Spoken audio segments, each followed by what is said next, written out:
Tavernier is the Premier League's best attacking midfielder. Manchester City is a league above Liverpool. Fulham badly miss Mitrovic. A feast of goals in Brighton. Players spitting on each other in Nottingham. Potter hanging on to his job by a thread. And Arsenal are primed to win the Premiership. Football fans far and wide, welcome to the Football v Football podcast. This is the EPL Gameweek 29 reaction show. I want to thank you all for your patience. It's Ramadan. Things have been a little busy. I know it's been maybe over a week since I've released a podcast, but thank you for being patient here. And we're going to go ahead and get started and dive right into the action. But before we get started, I want to remind you, if you're listening on Spotify, please go ahead and hit the follow button so you're informed about all the future podcasts. Same if you're on any other podcast platform. And if you're watching on YouTube, hit subscribe, like, comment, share, all that good stuff. Let's jump right into the first game. The two Titans of maybe years past. Manchester City defeated Liverpool 4-1. No Haaland in this one. No problem for City. All you got to do is sub in the superstar from the World Cup, Julian Alvarez, and the star Mahrez, and it just shows the incredible depth of this team. And Liverpool, in my opinion, even playing with their almost optimal lineup here, maybe minus Thiago, Nunez and Jota, maybe kind of interchangeable. Nunez, I think, is a good overall player, but struggles to score when it comes to time to score. Jota maybe has a more of a nose for the goal. And they still get smoked. And, although City were on the front foot for the beginning of the game here, Salah started the scoring in the 17th minute, showing simultaneously the class of Salah and the subparness of Ederson, as I've preached before. I think most of the work in this one was done by Jota. He kind of fended off the defender, and Salah just came and cleaned it up. Good start by Liverpool, 1-0. But this is becoming a trend for Liverpool. They start strong, they finish poorly, and in my opinion, this is Klopp at fault. And there was a post on social media I saw. I know it's April Fool's, and they said that Klopp got sacked, and I looked at it and I wasn't completely surprised what I saw. The post, I thought it was eminently possible given the precipitous fall of Liverpool, and it's one of those things that, because of their success, I think you give Klopp a little bit more time. He's earned it because of the championships he's won. But if he hadn't won those, I think by now, because of how far they've dropped, I think there's a good chance he could have been gone by now. And this is his history. It shows, I think, in year 7 in all the teams he's been in. His voice starts to ring hollow. But getting back to the nitty gritty of this game. Mahrez had many early chances in this one, couldn't capitalize. Finally, in the 28th minute, Alvarez breaks through for their first goal of the game to tie it up. This was Grealish with an assist, as Trent was nowhere to be found on defense. He was lost. He was not marking. And they showed Haaland in the suite after this one celebrating like crazy, punching a guy up there, shaking him. It was fun to watch. And then the second goal came in the exact same way as the first, except instead of Trent's side, it was on Robertson's side. Pass to the corner, and then corner to the center of the goal with no defense. This time it was KDB finishing, and again, Trent all the way up the pitch when they show the full angle of this one. Not even playing defense. Nowhere near the defense. And he, my friends, is no defender. And it's becoming a bit of a problem for Liverpool. I mean, more than a bit. This is manifesting itself multiple games now. For the third one, Gundogan, easy goal for him, a clean-up goal, making this game 3-1. And Liverpool has essentially no attack after their initial 17th minute goal. They squandered a chance with Gakpo diving in the box in the 58th minute, which City actually turned into a more successful counterattack, forcing a big save from Alisson. And then Grealish put the finishing touches on this one in the 74th minute, and that was all she wrote. 4-1 City, showing that this season they are a class above Liverpool. Liverpool continue to descend. It is unclear whether they will be playing European football next season. We shall see. They have been kicked out of this year's Champions League. Meanwhile, Manchester City continue to apply the pressure on Arsenal, even though Arsenal continues to win. So for them, maybe it's a Champions League year. Maybe they can try to get their first Champions League trophy. But speaking of Arsenal, we will now move on to their game. Arsenal defeated Leeds, a familiar scoreline in this one, 4-1. Arsenal's season from heaven continues here. Every week I perceive this team as overrated, and every week they perceive me as wrong, and they prove me wrong. Even without starting Nelson or Vieira or Saka, they just play so well as a team. But Arsenal is the opposite of Liverpool. Poor starts, who gain ground and form as the game progresses, which ultimately is the better way to be. Leeds had a chance in the first 5 seconds of this game after the opening kick. A nice setup that they've devised. They've done this in a couple consecutive games now. They actually emerged on the front foot here. 3 shots on target in the first half hour. And Arsenal had none in that time period. First goal by Jesus, extremely weak penalty drawn.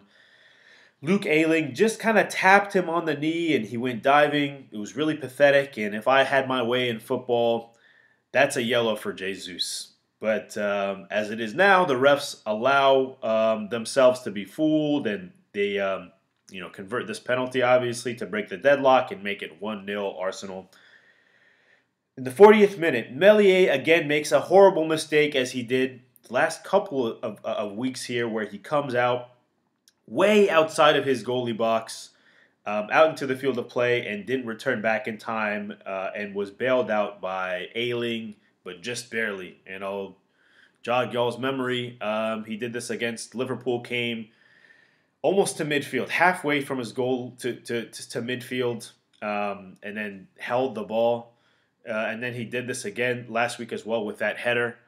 He dove for a header way outside of his box, and then that actually resulted in a goal.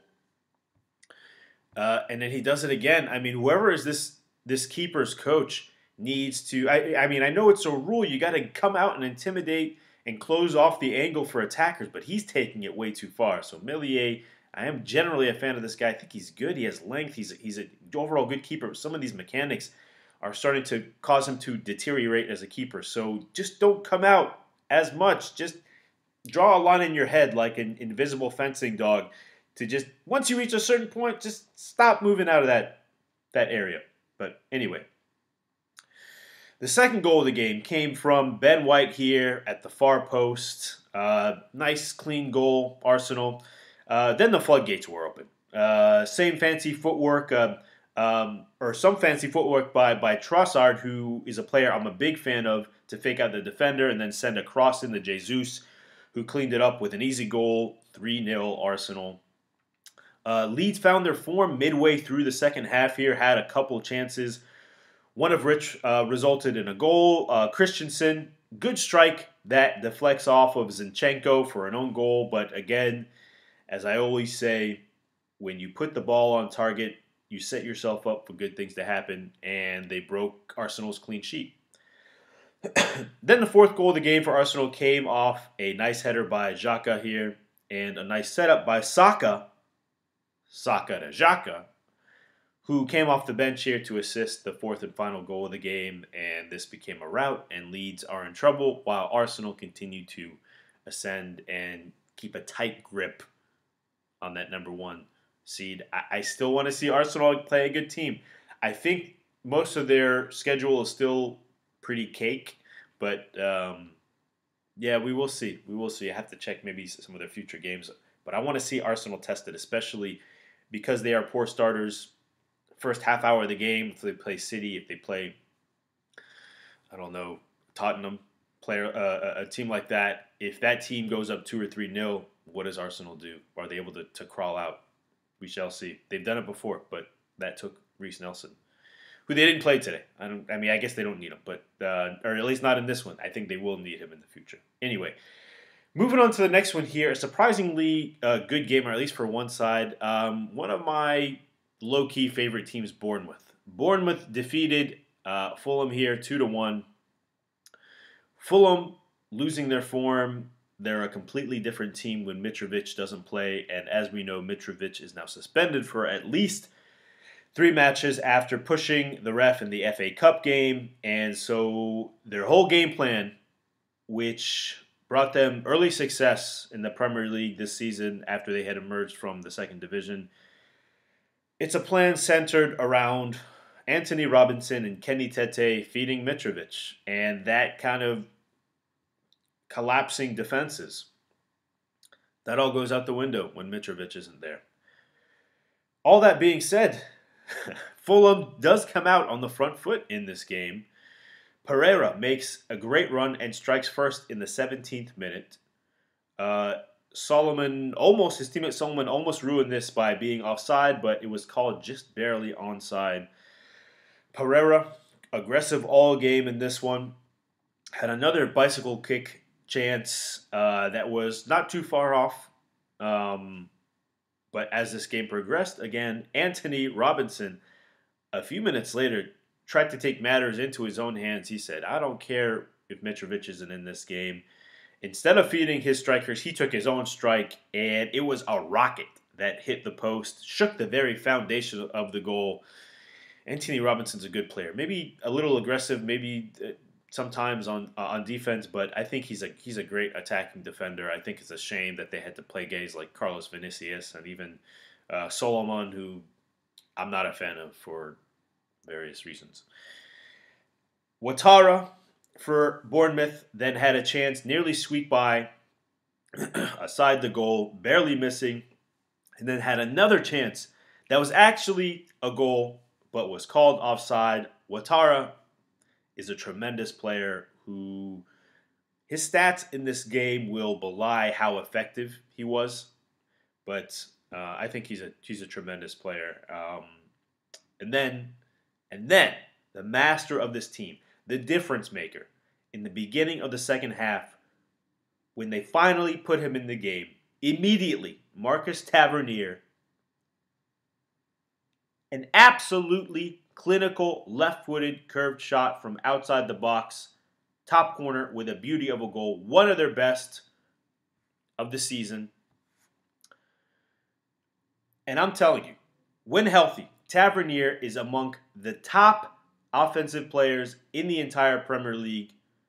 He had another powerful chance later on that was barely saved. I cannot say enough about Marcus Tavernier. This guy is a tremendous player, a nose for the goal.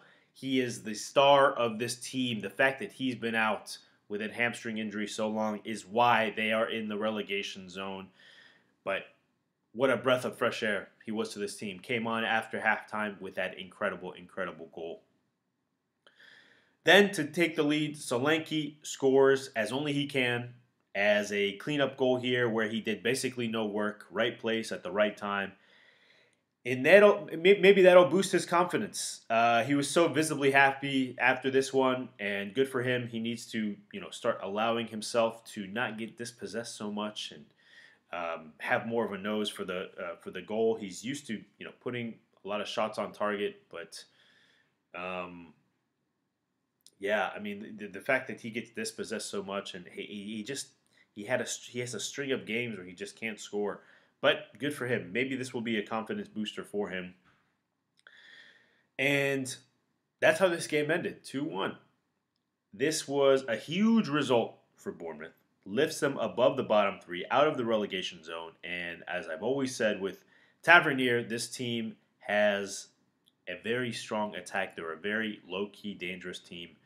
Between him, Ouattara, Billing, and even Solanke against some of the weaker teams, and when he doesn't allow himself to get dispossessed, this is a very potent attack. It's a very potent attack, and if Tavernier stays healthy in these last 9 or 10 game weeks or so, I think they can shoot themselves up to the bottom, to the top 10 of this league. We'll move on now to the goal fest of the day, the back and forth game. Brighton and Brentford draw 3-3 in a matchup that, in my eyes, are against dead even teams. Very similar power wise. In this one, Steele replaced Robert Sanchez as keeper again. I thought this was kind of strange, as I have never perceived Sanchez as an inferior keeper. And this game didn't really prove me wrong, as he conceded 3 goals, but there was a great early defensive stop by Ethan Pinnock to stop an early goal chance by Mitoma, and then Jensen started the scoring with a great header. Jensen seems to lately have a nose for the goal. He's been playing very well for Brentford. And as I continued to watch this game a little bit, I realized that Steele, his value to this team is as a facilitator. He assisted Brighton's first goal in this one, who had Mitoma chipped the ball over Raya. Raya, admittedly out of position. I am a fan of his. I will talk about him a little bit more as we talk about this game. But a little bit out of position, maybe in sort of a Melier position where he went out a little bit too far, but you got to try to cut off the angle. Anyway, that was a great assist by the goalie, who kicked it exactly to Mitoma, way ahead of midfield, and assisted this goal. Then Ivan Toney put in the second goal here, fresh off his first appearance for the English national team. He was motivated and drew this game at 1-1. And then Danny Welbeck, in his 400th league appearance, got going and scored the second for Brighton. Later on, Mbeumo had a cheeky little bicycle kick chance that wasn't far off as well. Pinnock then contributed to the offense, putting in the third goal off a Mbeumo set piece. Ethan found the back of the net open at the far post, nicked it in for the third goal. I misspoke earlier. Ivan Toney's was the second goal. Ethan Pinnock's was the third goal. Later, for Brighton here, Caicedo had a great strike saved by Raya. And Solly March was aggressive all game. He had a 3-game goal streak here that he hoped to make into 4. Couldn't quite do it. And then Lewis Dunk had a chance with a header. So many chances for Brighton in this one, but it wasn't until the Brentford defender conceded a penalty via handball in the box, and Alexis McAllister, the Irish Argentinian, buried the PK in the back of the net to tie it up at 3-3, which is where the score settled in this one. This was a very exciting game. If you didn't watch it live, go back and watch the highlights in this one. And just a note here, as I mentioned, David Raya, he's kind of an enigmatic keeper. They mentioned in this one that, of course, David De Gea has a powerful hold on that Spanish starting goalkeeper job. But they lost to Scotland 2-0 in the UEFA Euro qualifying game earlier this week or last week. And it's one of those games that I think Raya is a better in-game goalkeeper right now than David De Gea is. Raya is an impressive keeper in many, many ways during this game. He had an incredible 11 saves, and you saw it throughout. He was efforting, and his IQ is very high for a keeper, and he is very, very underrated. Even in a game like this where, admittedly, he conceded 3 goals. One of them, I admit, like I said, he was a little bit out of position there, but it was a great assist by Steele. I don't know that he was anticipating an assist by the goalie in this one. And, of course, now they mentioned his record The third goal was a penalty kick. Of course, those are difficult to stop, but goalies are becoming a lot better at saving PKs. Raya is 1 for 16 stopping penalty kicks this season for Brentford. So he has room for improvement, but Raya is one of those guys that I think is a top 3 keeper in this league. And there is upward mobility for him. I think he will reach it. He has not been a starting keeper for very long. I don't recall him more than maybe a year or two. So I'm a big fan of his, but he will have to continue to get better at stopping PKs and get a little bit better at positioning. Overall, they share a point in this one. Brighton and Brentford, they're both kind of similarly on the top half of the league here. They have a chance if Liverpool continues to fall, or maybe Newcastle kind of falls a little bit, to surprise everyone and qualify for European football, for UEFA, or for the Champions League, or for Europa. We shall see. We will now move on to the next game. Crystal Palace defeated Leicester 2-1. And this game came with another keeper change here, as Iverson, no, not that Iverson, replaced Danny Ward in this one for the second game, or maybe this is the first game, but their keeper changes abound after the international break here. Doucouré for Crystal Palace for a second straight game continues putting in strong chances as he did today. But Leicester had their own early chance, glance off the post as well. This was a little bit slow, back and forth early. But surprisingly, it was the attacking defender, Ricardo Pereira, for Leicester that put a powerful strike in the back of the net to start the scoring here for Leicester. Where have you been, Ricardo Pereira? He was one of my favorites years ago. He kind of went off the map. I didn't know where he went. Maybe he was injured. But now he's back, and apparently he's one of the best, attacking defenders, and he was the one that the only one that scored for Leicester in this one. So later on, Eze, off a tremendous free kick, put one past the Leicester keeper. And Crystal Palace, something I've known about them, they are surprisingly effective off free kicks. Between Eze and Olise, that is one of their strengths in terms of scoring this year. That's one of the things that, there's not much margin between these teams in the Premier League, especially in the middle. But between Eze and Olise, they are very good at free kicks. Palace was the aggressor all game in this one, peppering Iverson with shots, and it wasn't until Mateta, who fought through a shirt pull that was a hero in the final minute of extra time in the 94th minute, that sealed the game here, that sealed the win with a game-winning goal. Heartbreak for Leicester, but absolute jubilation for Palace. Their fans went wild in this one. A very satisfying ending, at least for Palace fans, to kind of a ho-hum game. And so where it goes in this one, Leicester continue to struggle here in the standings. They will continue to be in the relegation zone. Palace just barely better than them in this one. And overall probably will continue to survive, it seems, in the Premier League. They are kind of there's nothing sensational about Palace. They don't have anyone that's super, super exciting to me, but they continue to stick around.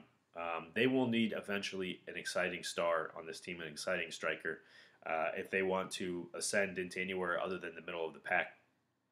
And we'll see if they make any kind of moves in the coming weeks or months, or we shall see. But we'll move on now to the next game, which is Wolves and Nottingham Forest drawing 1-1. Forest made 5 changes in the midfield and defense in this one relative to the last time they played a game. Looking to shake things up here. They're just kind of looking for answers. Brennan Johnson for Nottingham Forest had a great early chance, parried away by Jose Sa. And then another player for Nottingham Forest, Niakate, a great early chance header off the crossbar. I think he was playing after he broke his fast. But another player for Nottingham Forest here, Morgan Gibbs-White, tremendous game as a facilitator. Fed Emmanuel Dennis early, who had great chances. He is a class player, in my opinion. And then Morgan Gibbs-White again fed Brennan Johnson, who then scored from a very difficult angle. I once perceived Brennan Johnson as very similar to Solanke, but as I've been watching over these last few weeks, I think he is kind of stepped up his game. And I think the emergence and presence of Emmanuel Dennis has kind of inspired him to believe that maybe Dennis will take over here. I've been the main guy on kind of a mediocre team, but Dennis could maybe supplant me and take my job. They played them both in this game, but I think the emergence of Emmanuel Dennis has kind of lit a fire under Brennan Johnson. Maybe bringing back Tavernier will do the same for Solanke, or maybe the emergence of Ouattara will. Maybe I'm just kind of hopeful that that's how it'll happen. But so we shall see. So many chances for Forest in this game by Brennan Johnson, by White, by Emmanuel Dennis. And Dennis has that trademark move as he's moving from the left side and juking his way open to the right side and then taking powerful strikes. Sometimes they go in, sometimes they don't. In this one, he couldn't convert. But it is kind of cool to see how he maneuvers around defenders. And then, out of nowhere, out of absolutely nowhere, I mean, I'm not exaggerating when I say this, Wolves had basically no chances for the first 83 minutes of this game. But then the star of this team, as I mentioned before, Daniel Podence, who, like I said, I'm a big fan of. He's a very aggressive attacking player who was pulled from many games. Didn't start a few games recently and brought on late, barely played. He capitalizes in the 83rd minute on a powerful right-footed strike here. Podence is the best offensive player on this team. And it is a sin that he has not been playing full 90s.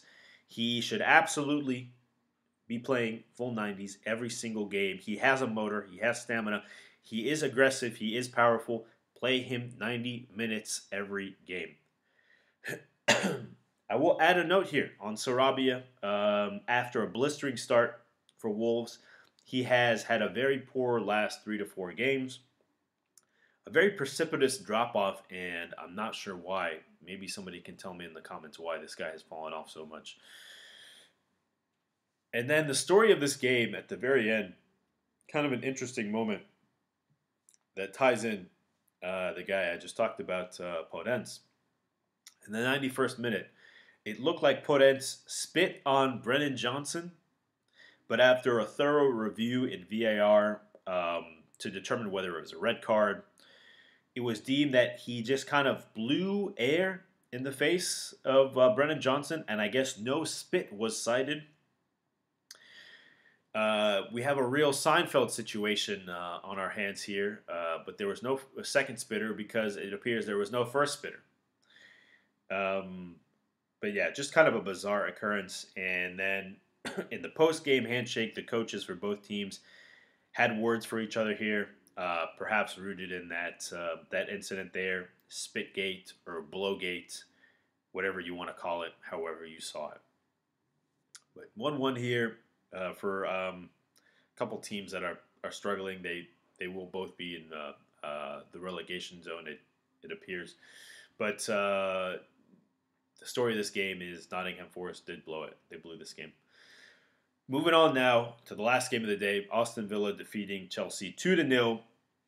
Emi Martinez, the Villa keeper, very, very early in this game, almost gave up a very easy goal, passing it to his defender, who was already draped by Chelsea attackers. I think there was maybe one or two guys on him, and then two guys also attacking where the ball was. So very messy by Emi very early in this game, but as we see, he did hold a clean sheet, so he played well the rest of the game. John McGinn in this one was great. Had an early chance, hit the crossbar, had a great game, as we'll talk about later. He did score the second goal of this game as well. Cucurella, my how the mighty have fallen. Cucurella made a brutal error, heading the ball back, meant for the goalie, but went straight to Ollie Watkins, who easily chipped the ball over Kepa for the first goal of the game to break the deadlock. Man, Cucurella, I thought him partnering with Potter, they had a great run with Brighton, but it's been an absolute disaster. And I don't know what's going to change it. But for Chelsea, later, João Felix had a nice chance in the 21st minute, but again, right to the goalie. He tends to do this very often. He has many shots on target, but not many goals. And then Mudryk, another addition to Chelsea here, then similarly had a soft shot on target. And then later, Chilwell had a shot off the post. And then Havertz had a chance that didn't go in. And then Conte, welcome back, had a shot that just barely missed, just wide of the goal. And then Chilwell again with an actual goal, but he fouled his man while heading the ball into the goal. And Chelsea just couldn't get it done. They just couldn't get one in the goal in this one. And that seems to be the story for them.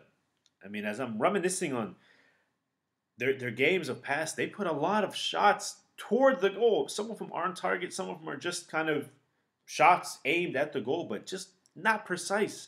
There is a lack in finishing on this team.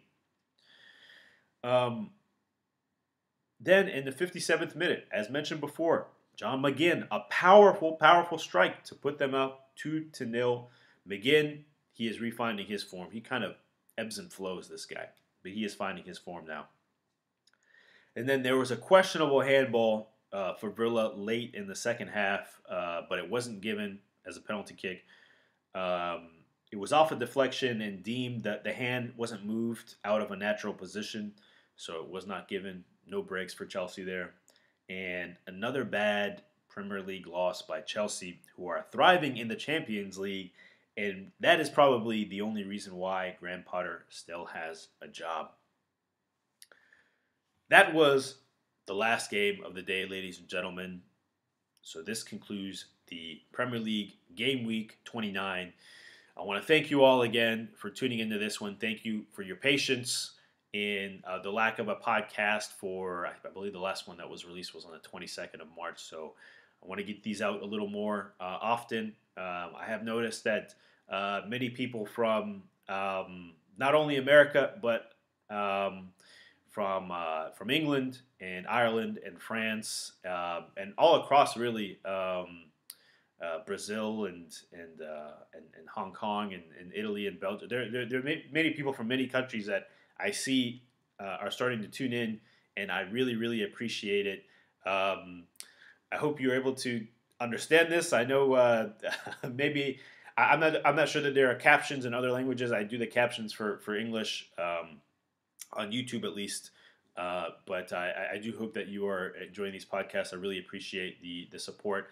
I see that a lot of people are listening on different podcast platforms. If you do have Spotify, it does help us if you do follow us on Spotify. So if you want to follow us on there, that would be a big help.